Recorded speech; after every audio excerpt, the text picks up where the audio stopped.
galera, estamos aí para mais um Tudo que você precisa saber, para falar sobre mais uma profissão aí do mercado nacional, mercado regional, aqui em Paranaíba e região.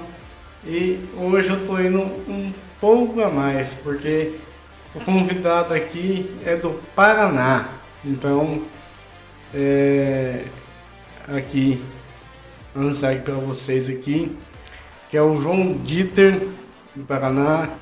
Ele é formado no Paraná em propaganda e publicidade, e a gente vai estar aqui falando aqui sobre a carreira dele e também sobre o projeto que ele tem, que é o Curva Curva, sobre automobilismo, com mais de 66 mil seguidores. Vamos ver? Então, vamos falar sobre o assunto. Tudo bem, João? Tudo certo, Humberto. Muito legal estar participando aqui. Eu já tinha assistido o teu outro programa nesse canal. Achei muito legal mesmo a iniciativa. O estúdio que você montou aqui. Para quem conhece o Humberto e não conhece o estúdio, realmente é uma coisa legal, né? Montou a estrutura. E minha primeira vez aqui na sua cidade, minha primeira vez aqui na região, então para mim foi muito legal estar por aqui. Gostei muito da experiência. Vou ainda conhecer, né, mais lugares, mas realmente muito legal. Eu sou lá do Paraná, né, e primeira vez aqui. Gostei muito de vir. Ô João, o seu primeiro passo, vamos dizer assim, foi justamente o Curva Curva quando você tinha 15 anos de idade.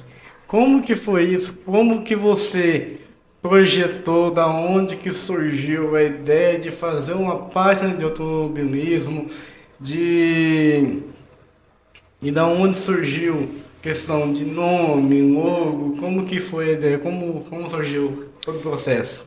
Então, eu tinha realmente 15 anos, no ano que eu ia fazer 16 anos na época.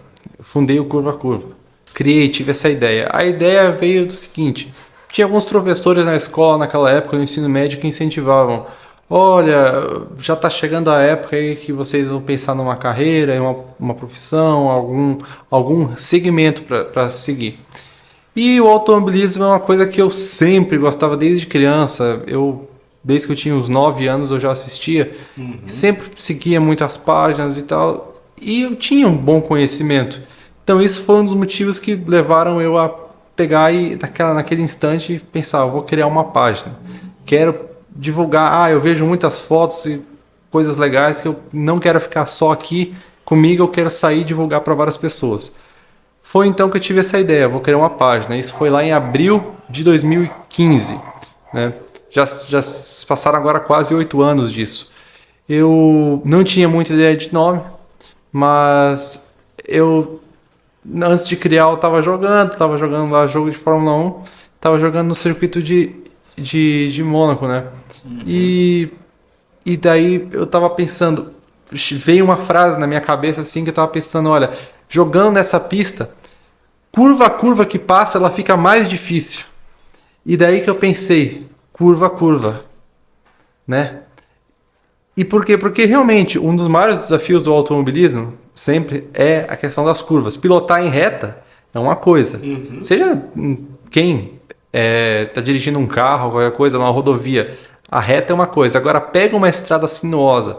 O maior desafio são as curvas, é saber o ponto certo de uma freada, o ângulo que você vai fazer numa estrada. Agora imagina no automobilismo, numa corrida, seja qualquer categoria que seja, né?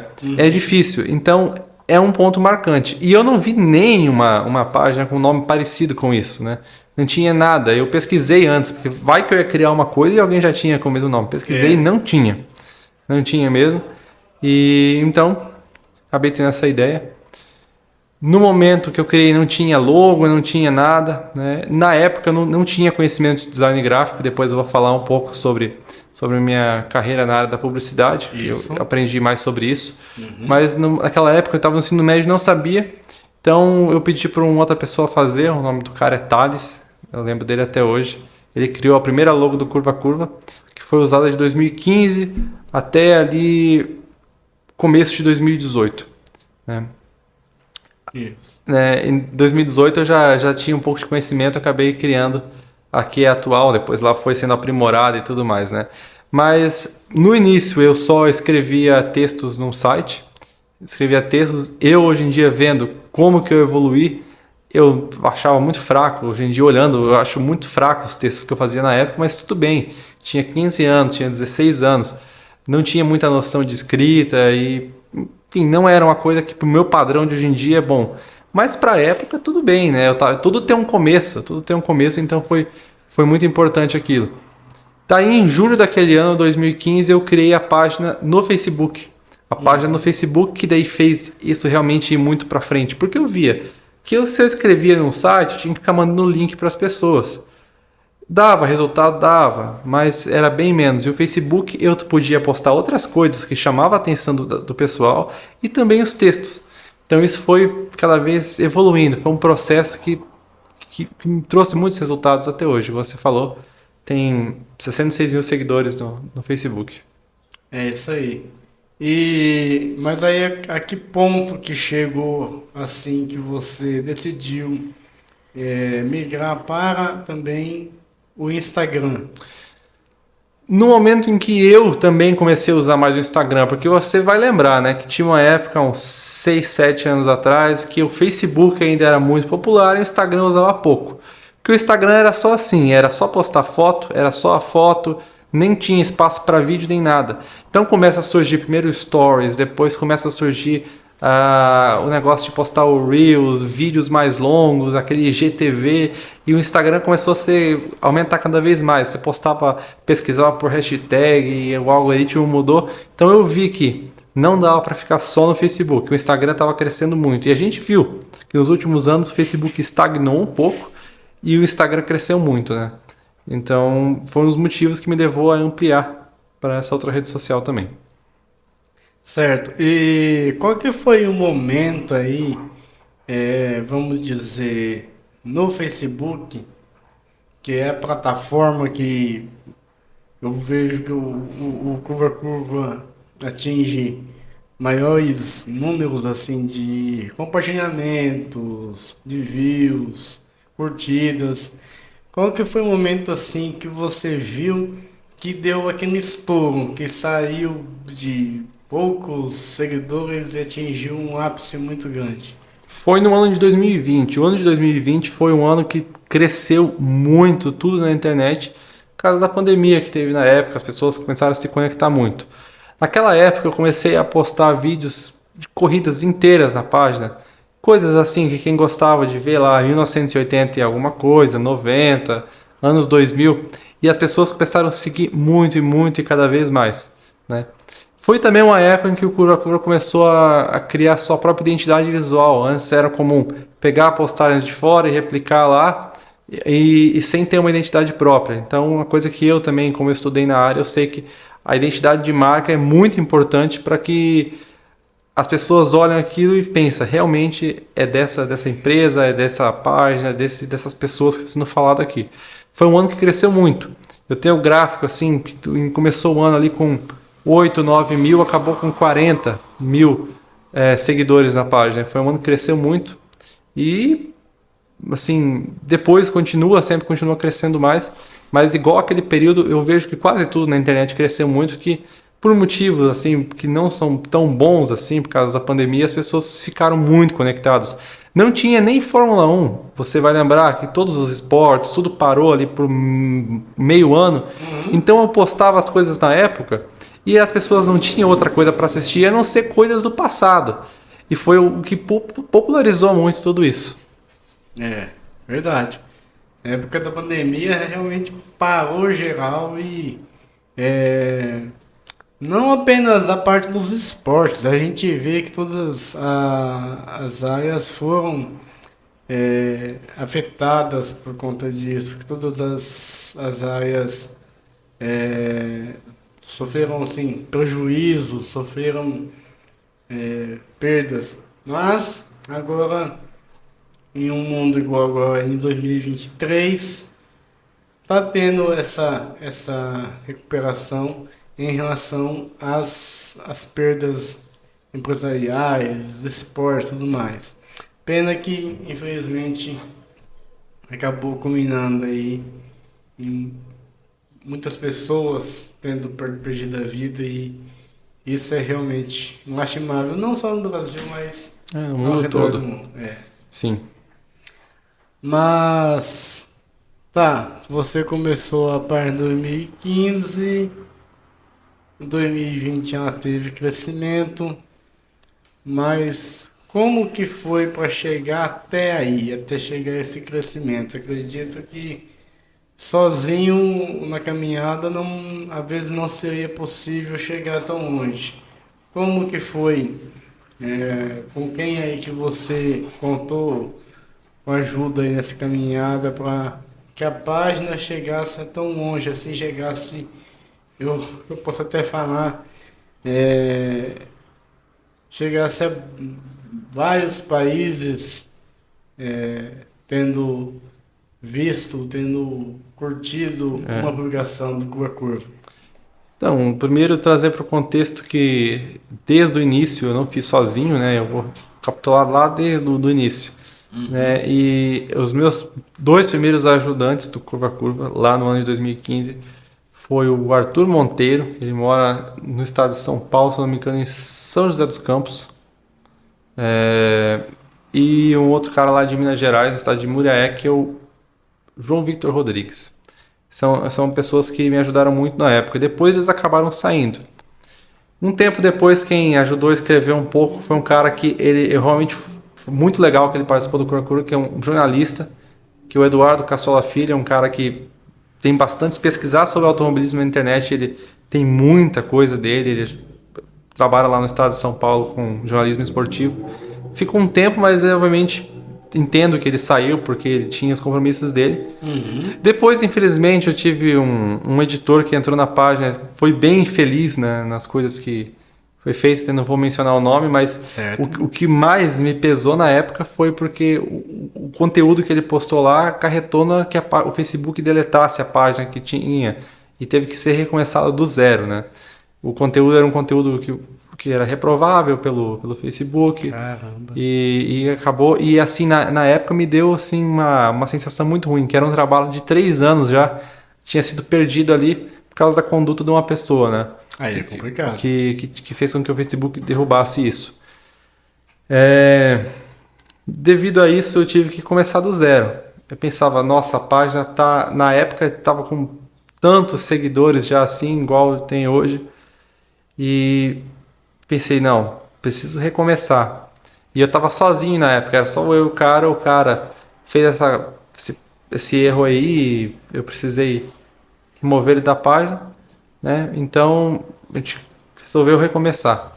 E como vocês estão assistindo, talvez conheçam o Humberto aqui da cidade de Paranaíba, conheçam de outras coisas, foi justamente ele, o Humberto, a pessoa que me ajudou a reconstruir o Curva Curva, né? Depois vieram mais pessoas, mas ali o pilar, a pessoa que me ajudou na época, a me reerguer na página, que, poxa, ficou tanto tempo ali, muitas curtidas, depois a gente foi devagar. 2018 a página tinha, sei lá, 1.300, 1.400, 1.500 seguidores, assim, é devagar. Mas não perdemos a esperança e hoje estamos aqui de volta. Curva Curva sendo algo bem conhecido. A gente estava falando sobre quando você estudou em 2018 e ter atingido o ápice em 2020. Tá, mas o Curva Curva conta com quantas pessoas aí? Curva Curva conta desde o início comigo, né? E obviamente também com a tua presença até hoje, né? Mesmo que você tenha outros projetos e tudo mais, mas ainda é presente lá dentro do Curva Curva. Sim. Tem o muito conhecido Carlos Rodrigues, conhecido como Carlão, João Nogueira, morador lá de Resende, no Rio de Janeiro, e Vinícius Reis, lá da Bahia. Então é um grupo que tem pessoas de vários lugares que participam, né? Isso é muito legal porque integra pessoas que nem se conhecem, né? A maioria nem se conhece, mas mesmo assim, através da página, através desse tipo de conteúdo que é produzido lá, são pessoas que têm um interesse em comum, que é automobilismo. Uhum. E acho muito importante. Também é uma forma, mesmo que a gente não seja profissional na área, Uhum. não seja jornalista disso, não tenha algum real contato profissional ali com pilotos e tudo mais, mas assim, foi e tem sido muito especial, tipo, conviver com essas pessoas mesmo que virtualmente. E você chegou já aí algum GP de Fórmula 1 ou categoria, alguma outra categoria, está lá nos boxes no final de semana inteiro, já teve esse tipo de experiência? Ah, assim, Fórmula 1 mesmo, qualquer outra coisa dessas maiores, não, né? Eu já presenciei algumas corridas de carros de rua em autódromo, tanto em Brasília como em Cascavel, lá no Paraná. E kart. Kart também já tive contato, né, lá na minha Uhum. região, como também quando fui em Brasília, como algumas vezes que eu fui em Santa Catarina. O kart ainda é o mais acessível de todos por causa que é uma coisa pequena, mais de baixo custo. E assim, eu acho que é um sonho, continua sendo um sonho. Essa questão de, olha, vou um dia no GP tal, vou conhecer os boxes, pilotos, ainda não tive oportunidade.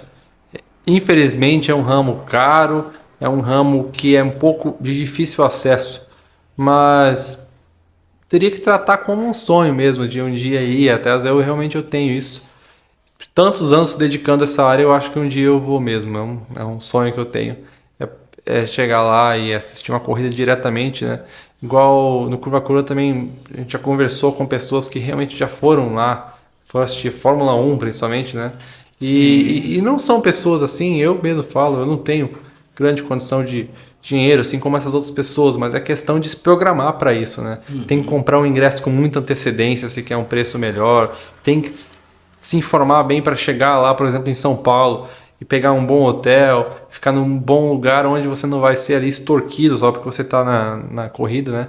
Uhum. Então tem tudo isso. É um plano meu. Quem sabe 2023 agora não dá porque é tão rápido que já acabou a venda de ingressos. Isso é só em novembro, mas já Isso. acabou. Né? Então teria que pensar para 2024, mas se tem que abriu a compra de ingressos já tem que comprar. Justamente.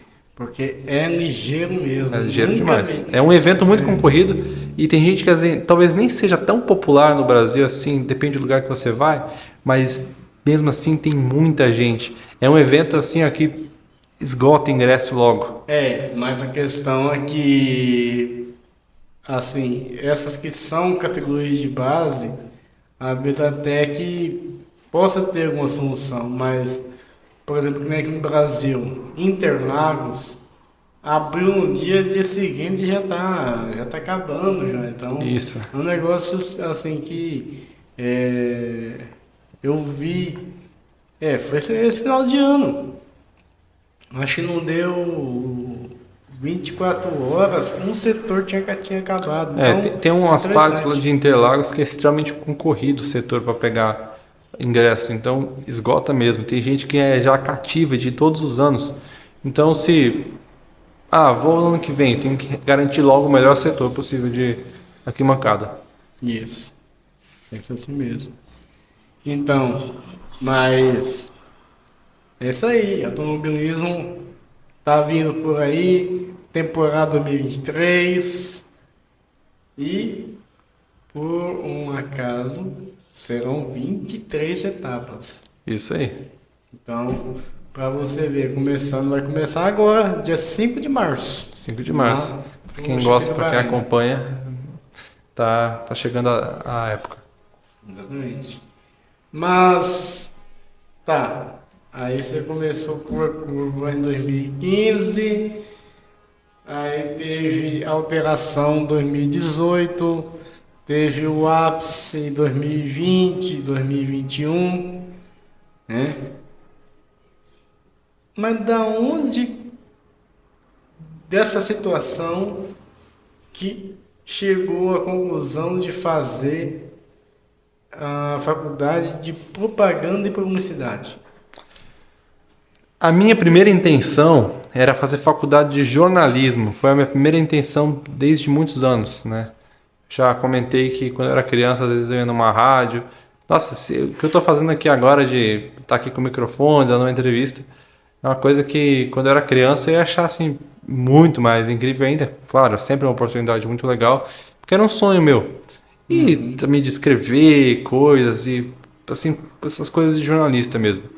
Só que foi passando os anos e eu entendi um pouco a realidade do mercado de trabalho. É uma área que é bem mais difícil de achar campo de atuação, principalmente numa região de interior, que era onde eu sempre morei, mesmo que depois eu me mudei para um lugar um pouco maior. Sim. Mas mesmo assim sempre foi muito difícil. Já a área da publicidade, não. A área da publicidade, ela cresce muito com a internet.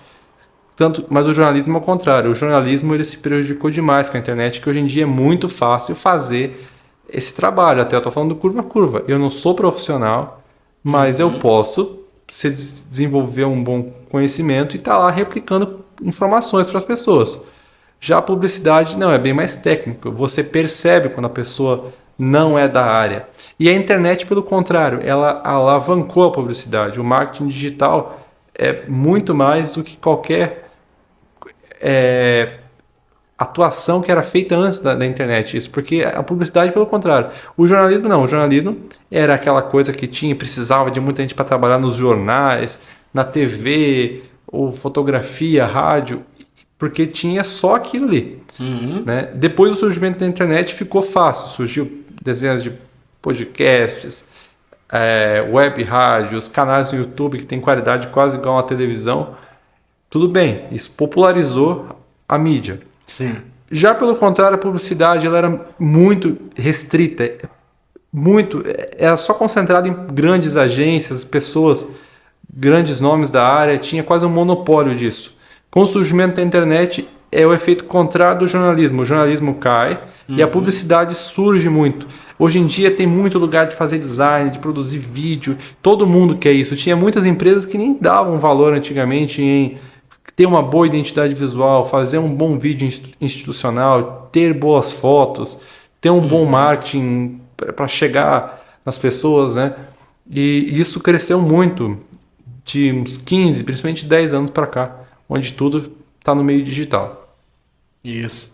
E quando você, não vou falar nem depois de concluído o curso, mas durante o período do curso de propaganda e publicidade, quando você estava na universidade, que você aprendia sobre certos temas de propaganda e publicidade, não te remetia a alguma coisa sobre as propagandas antigas? Porque as propagandas antigas, cara, eram geniais. Sim. Você via cada propaganda que você fala, não é possível que isso está indo para TV. E tava. Hoje já não é permitido. É que assim, são dois fatores que acabam nisso.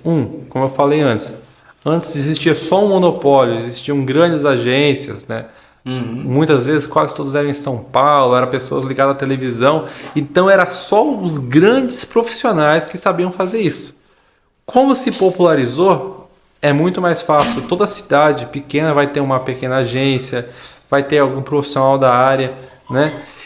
E isso faz com que as coisas acabem sendo menos criativas e acaba sendo mais genérico, né? Não tem tanto, como não é só aqueles cabeças, os geniais, abre muito espaço para pessoas mais comuns fazerem isso. Realmente, antigamente, as pessoas viam muito publicidade na TV, e a TV é um tipo de mídia que é o seguinte, a pessoa não gosta de intervalo na TV.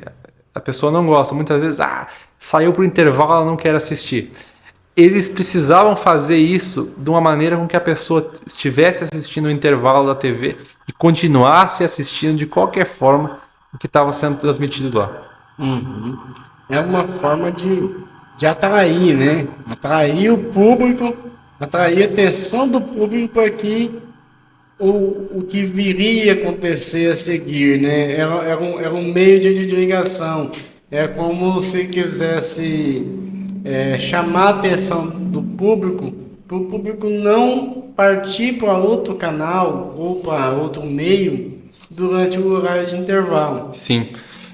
E assim, sempre existe até um tabelamento de preço de comercial, dependendo do horário e a posição que ele fica. Por exemplo, o primeiro e o último, antes de sair e voltar um programa, sempre foram os mais caros. Porque a chance da pessoa assistir naquele primeiro é um pouco maior.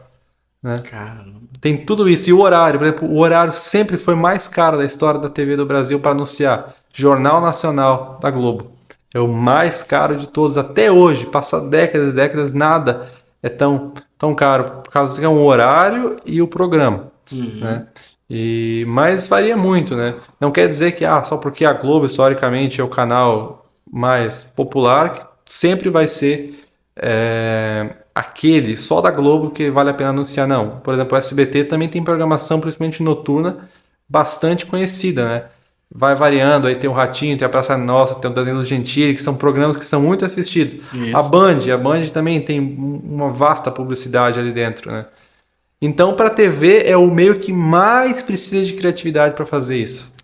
Mas como que surge esse tabelamento de preço? Esse tabelamento de preço é apenas por faixa de horário ou também varia, por exemplo, tal emissora é um preço, outra emissora é outro? Cada emissora estabelece o seu próprio preço, porque elas têm noção da audiência média que aquilo dá. Historicamente, como eu falei, a Globo sempre é a mais cara. Mas hoje em dia tem horários que a Globo não é mais o que domina a programação. Então pode ser, por exemplo, a gente estava falando de Fórmula 1. No horário em que geralmente a Band hoje em dia transmite a Fórmula 1 de manhã, a principal audiência está concentrada lá e não na Globo. Então, naquele momento, porque a chance de pessoas assistirem é maior, tá para lá. O comercial mais caro tá para lá. E muito essa questão de tabelamento de preço vai além da TV, vai para o rádio, vai para o outdoor.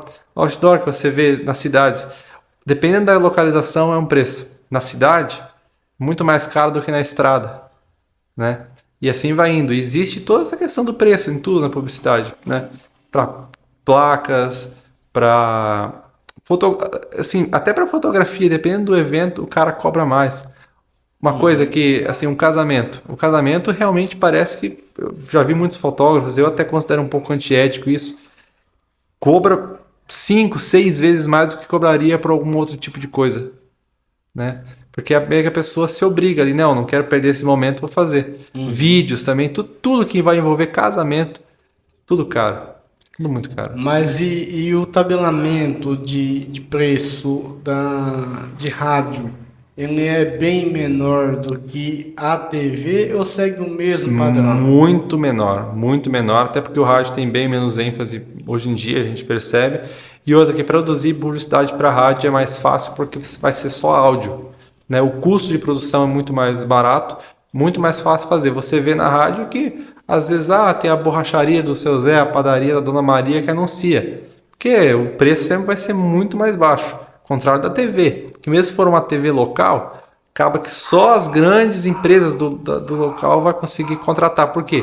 Precisa primeiro contratar alguém para produzir o vídeo e também para pagar e tudo. Enfim, é caro pra caramba. Bom, mas aí, então, sobre ainda o tabelamento de preço. Aí cada empresa, ela que determina. Sim. Não tem alguma empresa, por exemplo, uma empresa gráfica no comando de um negócio de tabelamento de preço, não? Não existe o tabelamento, mas o mercado meio que vai se regulando. É igual você vê um preço de farmácia, de mercado. Se alguém joga muito para cima, ninguém vai mais lá. Então as pessoas procuram esses preços. Então meio que existe um padrão. Mesmo que não existe igual, sei lá, um preço de alguma coisa pública, vamos dizer, por exemplo, a gasolina. Que existe, sempre vai ter um padrão. Se sobe lá, sobe aqui, não. É uma coisa mais assim, que avulso, que cada um decide. Só que vai chegando sempre numa média porque todo mundo quer ficar competitivo dentro do mercado. Uhum. Bom, então, acredito que é isso. Tem mais alguma coisa para acrescentar? Ah, você falou de questão gráfica, né? Eu tive experiência durante mais de 2 anos trabalhando com isso, dentro de empresa. Eu aprendi bastante sobre design gráfico, que é uma área que é muito importante, questão de identidade visual. E, inclusive, você que está assistindo a abertura desse podcast também, Humberto pediu para que eu produzisse e eu produzi. Então, isso já vai na parte do vídeo, né? Então, essa área da publicidade e propaganda engloba tudo que tem a ver com foto, vídeo, design gráfico, que são as artes que vocês veem por aí, panfletos ou banners ou coisas impressas também na internet, mídia digital. E também parte para a questão do marketing, que é saber fazer a venda. E assim, tudo, até o nome publicidade e propaganda diz, né? Que você vai usar dos meios. Quais são os meios? As coisas que eu falei: foto, vídeo, texto, áudio, que são as formas de comunicação para atingir alguma coisa, que é o marketing. O marketing não é só sobre venda, mas também sobre conquistar ali a confiança, saber conquistar a relevância e a atenção de alguém, seja para vender alguma coisa ou não. Por exemplo, vou usar um exemplo assim, sem citar ninguém. Qualquer político em campanha, ele também precisa de marketing. Ele não vai vender um produto, mas ele quer te convencer a votar nele. Isso. Né? Então, isso também não deixa de ser um marketing. Ou vamos dar, por exemplo, um time de futebol. Time de futebol também. Você não, às vezes você nem é sócio do time, você nem acompanha nem nada, mas ele quer fazer um bom trabalho para te convencer. Então, o convencimento e fazer a pessoa prender atenção em uma causa, numa pessoa, em um produto, é o central da publicidade. Certo. Então, vocês que estão assistindo aí, estamos encerrando aí mais uma gravação com o João Dieter. Vamos deixar aí na descrição nossas redes sociais do nosso podcast, do Curva Curva. Se inscreva em nosso canal, ative o sininho, dá um joinha lá para nós lá, tá? É muito importante, porque isso acaba enriquecendo cada vez mais. A gente sabe de forma melhor como produzir um conteúdo melhor para cada um de vocês. Então, é isso. Se inscreva no canal do Tudo Que Você Precisa Saber. E se inscreva no canal do Curva Curva. Tudo vai estar aí. Todos os dados do Curva Curva vai estar aí na descrição.